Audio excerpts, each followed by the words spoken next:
This is Bigger Questions, with Andrew Laird filling in for your regular host, Robert Martin.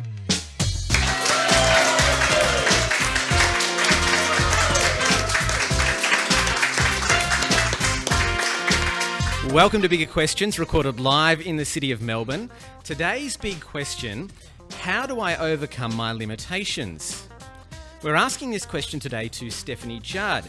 Steph is the Women's Ministry Director at City on a Hill Church in Melbourne. She's previously worked as a high school chaplain and a Christian studies teacher. She's married to Andy and together they have a little boy. Would you please welcome Steph to Bigger Questions? Welcome, Steph. Now, Steph, reading your bio, it says you previously trained as an opera singer. I did. But that you never get enough time to sing, although your son particularly likes your rendition of Incy Wincy Spider. Is that right? Yes. Not because it's particularly operatic. I think it's, the choreography that goes with it, perhaps. Okay. Yeah. I'm intrigued, though. When you do an opera rendition of nursery rhymes, is it more or less effective in getting them to sleep? Oh, yeah, definitely less. There's a high level of decibels going on there. Okay. Probably less effective for the people either side of us to get to sleep as well. There's quite a lot of amplification. Okay. Now, we're talking today about overcoming limitations, and we've mentioned one there already. But before we come to that, we like to kick off Bigger Questions with a couple of smaller questions. We try to have a bit of fun on the show. And so I thought I'd test you on how much you know about attempts to overcome limitations when it comes to eating competitions. Wow. Steph, have you ever been in an eating competition? Probably not a formal one. Okay. Most of us have sort of internal competitions with those around us at points. Okay. Maybe childhood, Pizza Yep. Hut, that kind of thing. That's right, the all you can eat. All you can eat. Yes. That is a challenge in itself. Well, we've got two questions, multiple choice. Here's question one. The World Pie Eating Championship is held each year in Harry's Bar in Wigan, England. The fastest time was set in 2010 when Neil Collier downed a pie in how many seconds? Was it A, 23.91 seconds? It has to be seen to be believed. B, 53.5 seconds, just under a minute. C, 68.9 seconds, just over a minute.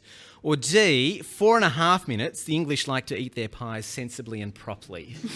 Which one is it? A, B, C or D? Well, it really depends on how big the pie is, wouldn't it? I think they were about 12 centimetres in diameter. Wow, so okay, so that's significant. Yeah. I'd go with A then. A? It's not as big as it could be. Final A, answer? yeah. A is correct, 23.91 seconds. One person who witnessed the feat described it like this. He just seemed to open his throat and down it went, which is a little bit how I describe my kids when they get chocolate in front of them. Yep. All right, so you're 1 from 1. You've already passed. Here's to get Easy. full marks. All right. So competitive eating, also known as speed eating, is serious business. So much so it has an independent governing body that sanctions events. Is the governing body known as A, the Fill Up Foundation, B, All Pro Eating, C, the Full Belly Body, or D, the Australian Institute of Sport? Which one of those is it? I like it. I think I'll go with C, only because I'd like it to be called the Full Belly Body. That just sounds exotic, doesn't it? Well, C is actually incorrect. The correct answer is actually B, All Pro Eating. There you go. And actually, according to their website, they have a number of rules governing speed eating, including you're meant to keep your eating surface relatively clean while you compete, and also that you're automatically disqualified if you commit an act of reversal, which is also known as throwing up. You're automatically out. Sounds a lot more civilised that way. That's right. That's probably a bit too much information. So, Steph, in our eating competition quiz, you got 1 out of 2 right, I did. so you've passed. Yeah, 50%. Please give Steph a round of applause. Thank you. Now, Steph, we could have spent this entire episode talking about speed eating competitions. There's a lot of them out there. I remember, though, as a kid, not just speed eating competitions, but the Guinness Book of Records. I used to love poring over that as a kid, looking at all these different ways that we'd push ourselves to the limit. Why is it that we like pushing ourselves to the limit? Yeah, that's an interesting question. I think there are a number of reasons that's probably the case. I think one is we like the idea of pushing beyond our bounds, perhaps being more than we are. Of exploring the boundaries of our humanity and in a way testing humanity, trying perhaps to push the boundaries of what it means to be human by exploring in humanity, what it means to be function as a human, even beyond our natural human limitations. Now, for me personally, I love cycling. And on my bike, I have a sticker which says, "Shut up, legs." Yes. The idea being that when your legs start hurting, you tell them to shut up and Yeah. keep going.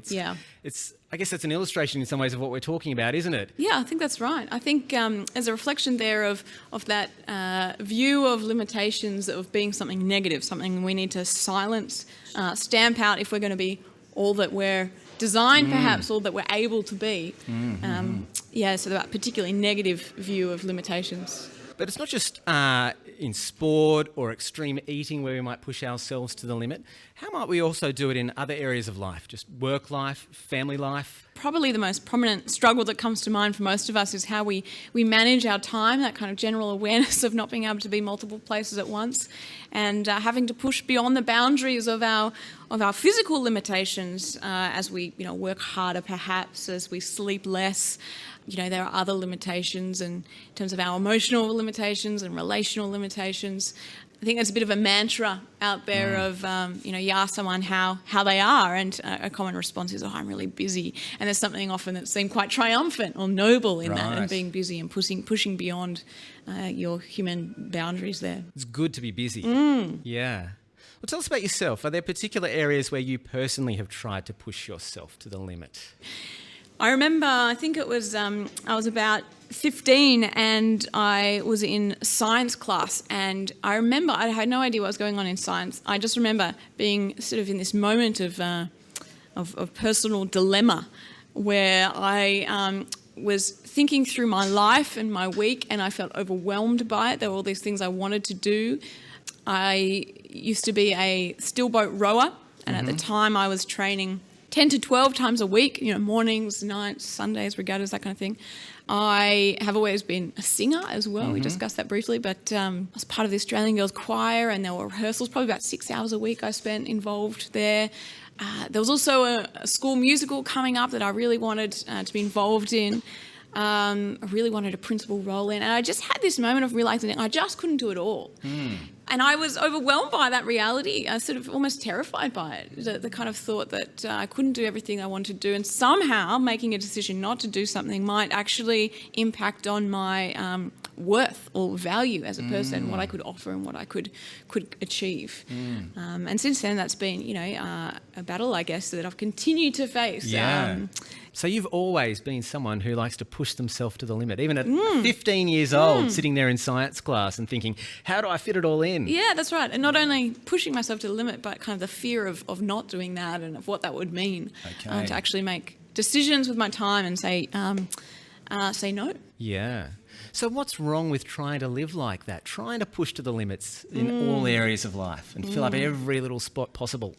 Yeah, I mean, I think experientially, most of us would have encountered this at some stage in our life. It just doesn't really work in that we can't physically be in multiple places at once. We're forced to prioritise our time and our commitments, our relationships. So when we don't do that, when we try and be all things to all people at all time, achieve all that we could set our minds and our hopes on, we feel it to the detriment of our humanity. We feel it mentally, emotionally, the strains that it puts there physically. Its dysfunction in a way has been expressed by many people in different ways. There's there's burnout, there's relational breakdown.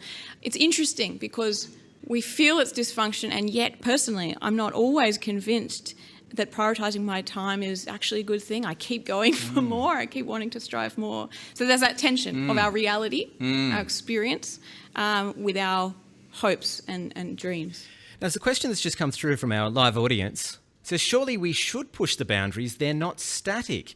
Isn't there a place for grit? What's really interesting is we love exploring what the static boundaries are. How far can we go? There has to be a point in which, people stop running faster.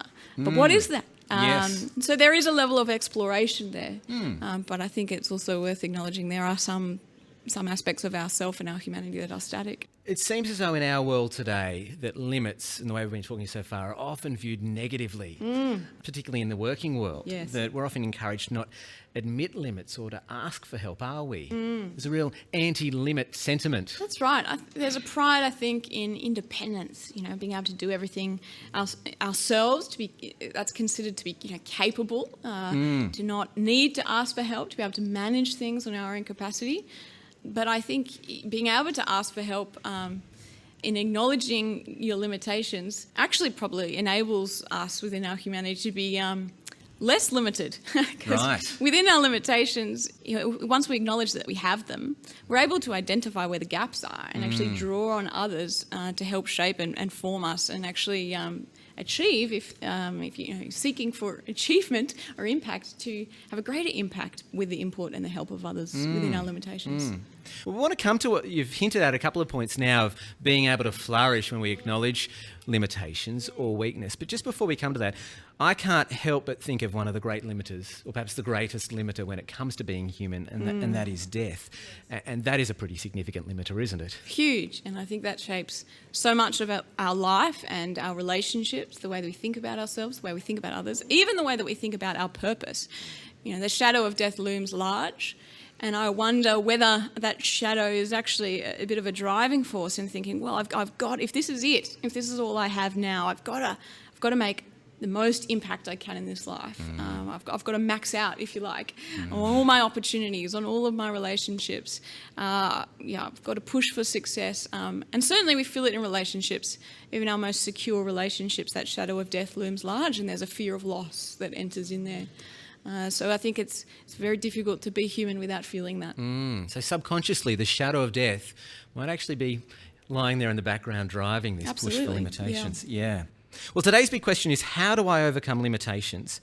And we recognise that being human means having limits, including the greatest limiter of death. Yeah. But Steph, you're a Christian person, and so you believe the Christian faith has answers to even this great limitation. I do. Before we come to that, Steph, can you tell us what convinced you to become a Christian believer? A number of things. I became Christian when I was 17 years old. And I grew up within the Catholic Church, and I went to Mass and actually really enjoyed that experience of going to Mass, of feeling like I'm part of something bigger than myself. But I certainly personally hadn't really engaged with Jesus at that point.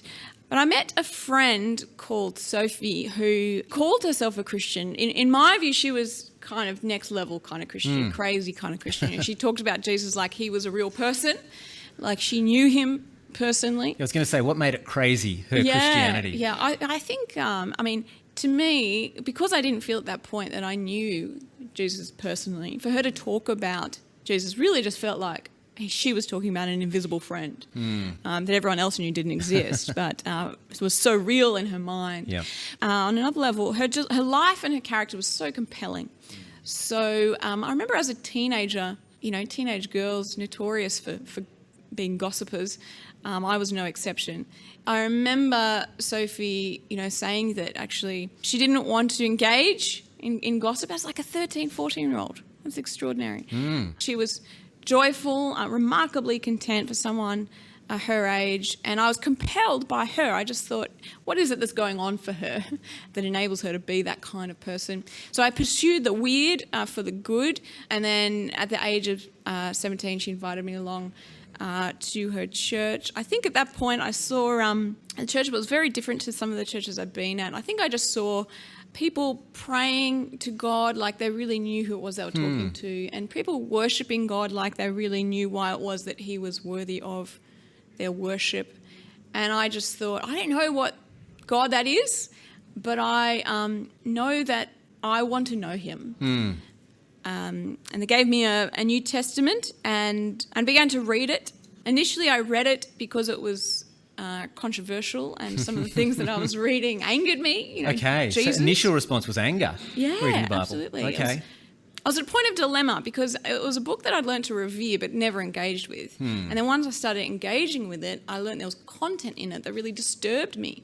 Jesus talked a lot about hell and demons, for example, and seemed to be very, very black and white on things. And so I thought, how do I reconcile my review of this book and had some sense of that it had an authority to it with with what I was reading that really confronted me. So I just kept reading and hoped that was the way I'd figure it out. Eventually I hit the Gospels, read about Jesus' life, his teaching, and I was just compelled really by the person of Jesus. It was clear to me that he had a unique divine power, and yet it intersected into our world and had implications for our world. His teaching seemed to make sense of life and offer a wisdom and a comfort I hadn't come across anywhere. I specifically remember sitting at school reading my Bible. I just basically became obsessed with reading the Bible. Wasn't telling anyone, but just couldn't get enough of it. And I remember reading Jesus' teaching to his disciples, trying to prepare them for his departure after his death. And he said, "You don't need to fear because God knows every sparrow that falls to the ground, and he knows every hair on your head." And I thought about every hair on my head. I thought, that's a lot of hairs. Yeah. And, well, for some of us. For some. Thanks, Andrew. And a lot of intimate knowledge. And at that point, I thought, well, if God knows me that intimately, I really need to get to know him because otherwise I'm just vulnerable. So I went along. Eventually, I just called up all the local churches around me and said, do you have people who read the Bible together? I've been reading the Bible. I can't do this on my own anymore. Never heard of, Bible studies or anything like that. And they said, yeah, we do, come along. And it was in those kind of first couple of weeks of meeting with other people my age that I put forward all those questions that I'd been gathering for about 17, 18 years about who Jesus is and the significance of his death and resurrection. I think for me, the thing that really helped me understand not only who Jesus was, but all that meant for my life was the wonderful leader who explained the cross to me, particularly as we look to the cross. Jesus represents us there in our humanity, that he takes on that great limitation of death for us, that he at that point steps in as the one who did humanity properly and yet undergoes the great enemy of humanity, death for our sake, as our condemnation, and he takes that and then he buries it in the tomb. And not only so, but then he is triumphant above it. And so I saw there an extraordinary hope beyond our great limitation. Thanks for sharing your story there.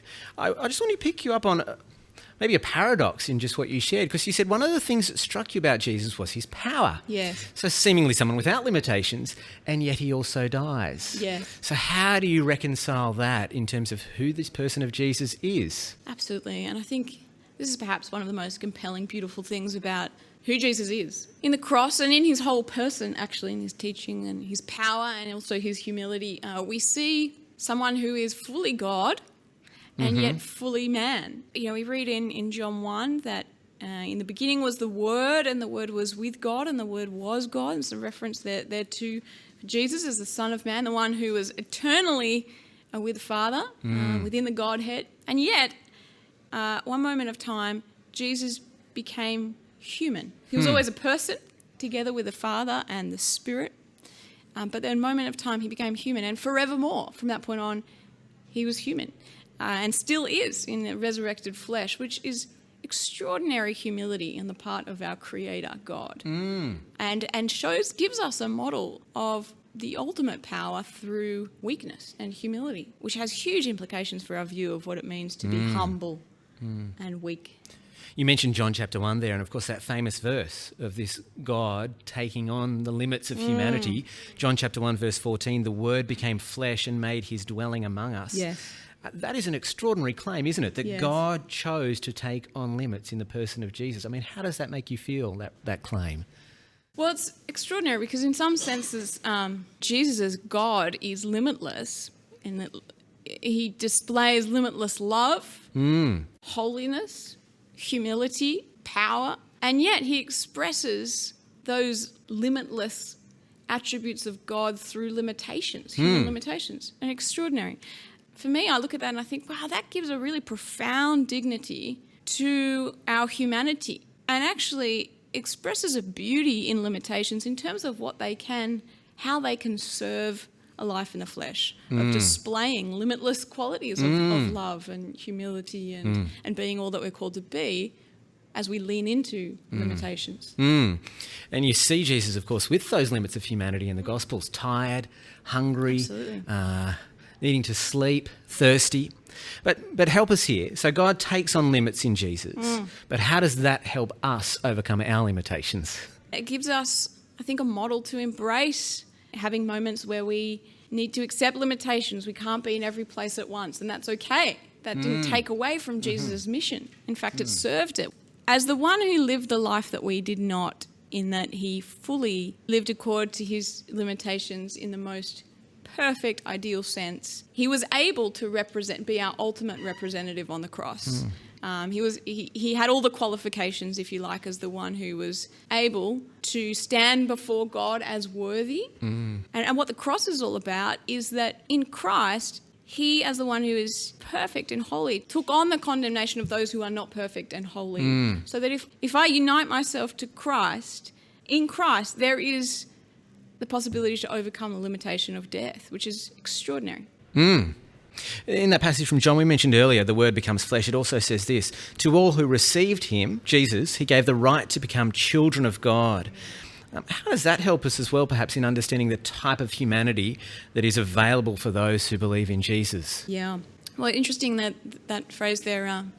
It means I have full access to the love and care of the Creator God, because Christ stands in the love of God as his son, and I am in him. All that is Christ is mine, which is a remarkable way to live life. Let's just unpack this a little bit more for us for everyday life today.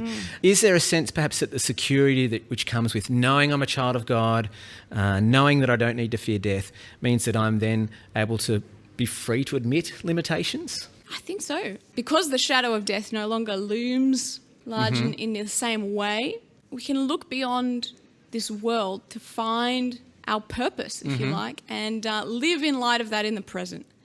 If my life is not just maxing out on impact or achievement or even pleasure because this is it, if there's more than this, that has profound implication for what I live my life for now. So in Christ, we're called up to a remarkable purpose and mission, to know God, to glorify him in the world, to make decisions in light of that, to prioritise not just what I do, but who I am, to try to be, to prioritise love and relationships, to glorify God in every sphere in which I exist, in the workspace, in the home, in leisure. And I think that gives extra dignity to what I do, and enables me to be okay with not doing some things in the name of doing the things that I do well for the glory of God. Now, the Christian faith also, limits are often spoke about positively in the sense that they can both strengthen character and, for the Christian person, deepen faith in God. Yes. Have you ever had an experience where you have recognised your limitations and it has done that for you? Yeah. I mean, there's a sense in which I feel this most days and every week. There was a time, so a couple of years ago, I had major spinal surgery. As a teen, I developed severe degenerative scoliosis, and got to the point in mid-20s where the severity of it had increased sort of dramatically, and seemed the only way forward was to have basically what was the whole spine and rib reconstruction. 6-hour surgery. I've got 16 screws and 2 major titanium poles in my spine. So, I mean, it sets off all the alarms at the airport? Or? You know what? I wish it did. You feel like, you go through something that dramatic and there should be some ongoing drama to signify what you went through. But I haven't gone through international yet. Maybe international. But fairly serious recovery, I presume. Huge. So for basically 10, 12 weeks, I was just on my back. I had to move back into my parents' place. So my husband could go to work, and Mum basically was my full-time carer, dress me, clothe me, shower me, help me get up in the morning. As someone in the latter 20s, going back and being fully physically dependent on your parents again, that's a unique kind of experience. That really challenged my sense of what it means to live a meaningful life as a human being. I just couldn't do anything else but lie on my back. There was a question about whether I'd be able, depending on how my rehabilitation went, whether I'd be able to go back and finish my theological study, which I ended up being able to do. But, in the meantime, thinking, well, what does that mean? Am I any kind of restricted in terms of the impact or my worth or something if I can't actually achieve all that I can? And how did you resolve that? Well, I had a lot of time to reflect on it for one. 10 weeks. 10 weeks. Well, I mean, it was a time to reflect on the fact that our dignity as humans really is not in what we do. It's in who we are. And if our life goal and purpose is to glorify God, we can do that in any circumstance that we're in. I can do that in the way that I relate to my mother when she cares for me as I'm lying on my back. I can do that while studying theological study. I can do that in the workspace. There's limitless, if you like, possibilities with where we can find worth and dignity. Even when you're limited physically. When you're limited, yeah. The other way which really stood out to me was the care of Christian community. It was extraordinary to see the amount of people that would come and help cook meals, take me out for a brief walk in a park, help me with my rehabilitation. And that's I guess an example of where I recognised that I wasn't any less human for needing help. Actually, there was something profoundly innate in as being a human to be able to and to need to draw on the help of others. So in light of what we've looked at about Jesus, in light of your experience that you've just shared there, say you could go back to that science classroom, what would you say to your year 10 self in light of all of that? Yeah. I'd probably say to my year 10 self the same thing that I'd say to my 31-year-old self at the moment, and that is that our limitations are not obstacles or enemies to our humanity, nor to our purpose in life, but actually I think they're the very means by which God brings about his purposes for us and for others in the world. In fact, we wouldn't be able to glorify God without them in the way that he has designed us to as human beings. So, Steph, how do I overcome my limitations? We overcome our limitations by embracing them through the person of Jesus Christ, who brings hope, dignity, and purpose to our humanity. Excellent. Well, let me leave you with the Bible's answer to the big question, how do I overcome my limitations? From John chapter 1, verse 12 and verse 14. The Word became flesh and made his dwelling among us. We have seen his glory, the glory of the one and only Son. And to all who receive him, to those who believe in his name, he gave the right to become children of God. I look forward to you joining us next time for Bigger Questions. Please thank our guest today, Stephanie Judd. Thank you.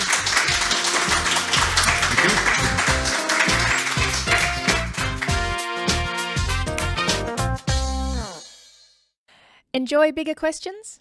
You can help us keep asking them for as little as $1 a podcast. Support the show. Go to patreon.com/biggerquestions.